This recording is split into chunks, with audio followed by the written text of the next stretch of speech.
That must be Brenda. Brenda. Okay.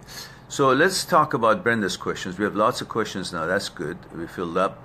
So Brenda says, how to get in control of work and life stress.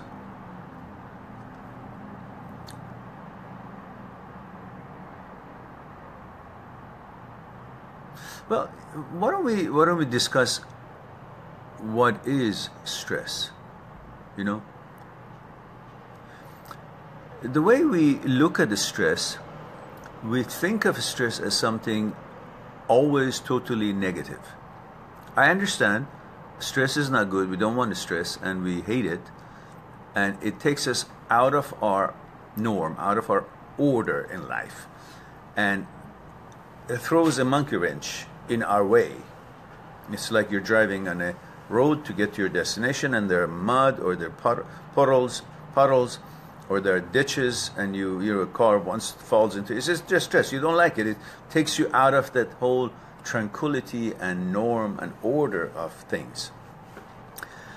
But remember, the way we look at the stress, that's how it affects us. Sometimes the stresses are not like devastating type, so let's talk about those, because most stresses during our daily life is a deviation, is a hindrance, is not a devastating thing. But we still look at it as if it is a terrible, terrible thing that we simply must roll over, die, or not tolerate, or look at it as such a disaster, instead of looking at the stress in a different way, looking at the stress as how we deal with the stress can become bad or good. Because often in life, stress is the reason for us becoming more powerful, us becoming more complete, us developing better, us becoming stronger. If you look at several different instances in life, for example, the reason you become better in your studies is because you feel the stress of not knowing.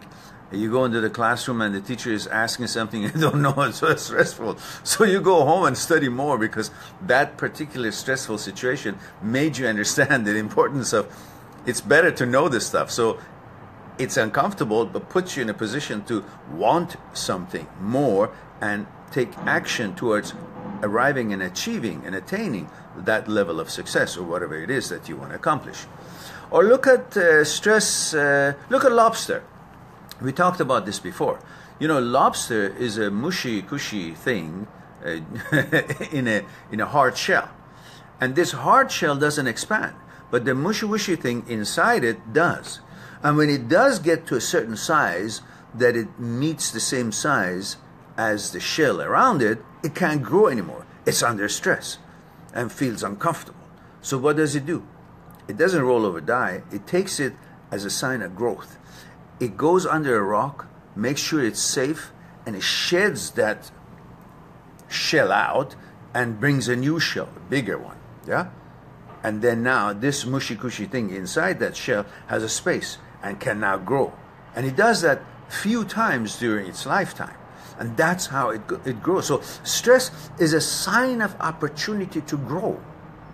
You know? So everything that happens in your life, if you look at it as an opportunity for you to see what you can do with this situation and remedy it and learn from it and prepare for it and become stronger because of it, then that stress is actually a positive thing for us. So if you look at things that way, maybe that would be something that could change the whole thing, your whole concept and perception of stress during your work and your life. I hope it's something that you can use. It'll be helpful.